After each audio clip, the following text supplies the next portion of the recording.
Yon, mapagpalang araw po sa atin lahat. Bali, magluluto tayo ng saucy chop suey ngayon. Umpisahan natin sa pagbablanch ng broccoli at cauliflower.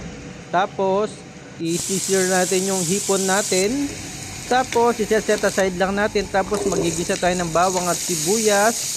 Isasabay na natin ang carrots kasi matigas yan. Tapos, maglalagay tayo ng chicken cubes, pamintang durog, at konting tubig para lumambot siya. Tapos naglagay din tayo ng butter, tapos kiwar-kiwar lang, continuous. Tapos maglalagay tayo ng bell pepper. Tapos after nyan, ilalagay na natin yung repolyo na nasa plastic na hugasan na po yan. Pagkatapos natin i-toast, maglalagay tayo ng oyster sauce, toyo, at brown sugar. Tapos i-toast natin ulit. Tansya-tansya lang, baka ma-overcook yung gulay natin, hindi masarap pag malata. Yun, ang sunod niyan, yung hipon, syempre, yan ang pampalasa natin, at saka yung chicken cubes. Tapos, isasabay na natin yung na-blanch na broccoli at cauliflower.